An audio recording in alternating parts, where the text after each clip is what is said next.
تو یہ بات کہ جو فرض نماز ہے اصل اہمیت اس کی ہے. ہمارے ہاں عام طور پر مذہبی حلقوں میں اور خاص طور پر جو ذرا متصوفانہ انداز کے رنگ کے لوگ ہوتے ہیں وہ فرض کو تو بس ایسے ہی ادا کر لیتے ہیں کہ جیسے بس اس کی کوئی اہمیت نہیں ہے. بلکہ بعض لوگ وہ بھی ہیں کہ جو فرض کو ترک کر دیتے ہیں. نوافل پر سارا زور ہے، صرف رات کی نماز پر زور دیا جا رہا ہے. فرض نمازوں یہ ہم نے دیکھے ہیں، ایسے لوگ بالفعل دیکھے. یہ تمام چیزیں جو ہیں در حقیقت اس پھر راہ نبوت سے انسان کو ہٹا دینے والی ہیں.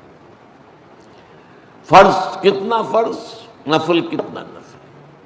نوافل کے بارے میں جو ہے شریعت سے ثابت ہے، وہ تہجد بھی نافلۃ لک، حضور کے لیے تو لازم تھی، باقی کے لیے لازم نہیں ہے. جو قیام اللیل شروع میں تھا وہ لازم نہیں ہے. ہاں رمضان مبارک میں اس کی تشویق ہے، ترغیب ہے. وہ خاص ایک مہینہ ہے، اس میں دن میں کھانا پینا جو ہے وہ حرام کیا گیا، تو رات کو 2/3 رات یا 1/3 کم سے کم 1/3 رات جاگو اللہ کے قرآن کے ساتھ، اللہ کی کتاب کے ساتھ. تو یہ اصل میں جو توازن ہے یہ جو ہے بہت ضروری ہے. ارأیت اذا صلیت الصلوات المکتوبات، حضور آپ نے دیکھا، غور فرمائیے کہ اگر میں جو فرض نمازیں ہیں وہ ادا کر لوں.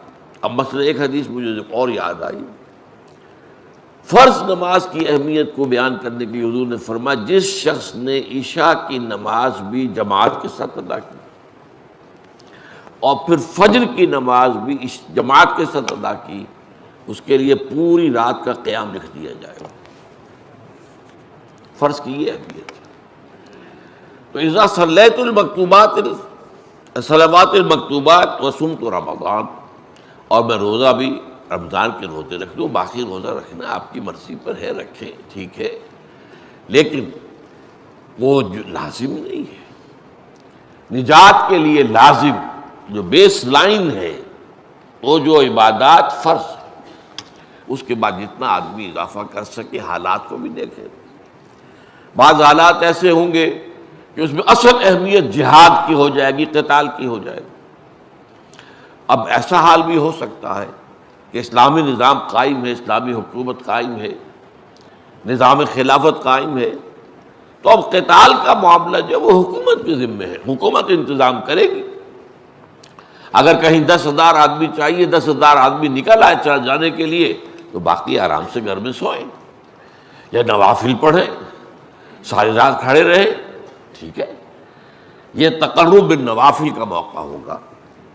لیکن اگر اللہ کا دین جو ہے وہ مغلوب ہے، پامال ہے، اسے پاؤں تلے رودا جا رہا ہے، شریعت کی دھجیاں بکھیری جا رہی ہیں، اوامر کا استہزاء ہو رہا ہے، اور جو منکرات ہیں ان کی تبلیغ ہو رہی ہے، اس وقت آدمی نوافل میں لگا رہے، وہاں تو فرض ہو جائے گا امر بالمعروف نہی عن المنکر، جہاد، اس کی جو بھی تقاضے ہوں، اس وقت سارے تقاضے اس کو بیان کرنے کا موقع نہیں ہے.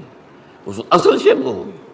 اس فرض کو ترک کر کے نوافل میں لگیں گے، یہ نوافل منہ پر دے مارے جائے. اس کو بہت زیادہ نمایاں کرنے کے لیے میں مثال دیتا ہوں کہ ذرا سوچئے. جب دامن احد میں معرکہ جاری تھا اور صحابہ کی جان پر بنی ہوئی تھی، خود حضور کی جان پر بنی ہوئی تھی، آپ کو معلوم ہے آپ زخمی ہوئے ہیں اور اتنا خون آپ کا بہہ گیا ہے کہ آپ بے ہوش ہو گئے ہیں، اور خبر اڑ گئی کہ آپ کا تو انتقال ہو گیا، شہید ہو گئے. اس وقت اگر کوئی شخص مسجد نبوی میں بیٹھا ہوا درود کی تسبیح پڑھ رہا ہو، یا کوئی اور نوافل ادا کر رہا ہو، یا قرآن پڑھ رہا ہو، تو اس کے بارے میں کیا حکم آپ کا ہوگا؟ پکا منافق. حالانکہ کام تو وہ اچھے کر رہا ہے، درود کی کتنی فضیلت آئی ہے، اور نوافل ہے، یا قرآن کا پڑھنے کا ایک ایک حرف کا 10 نیکیوں کا ثواب ہے.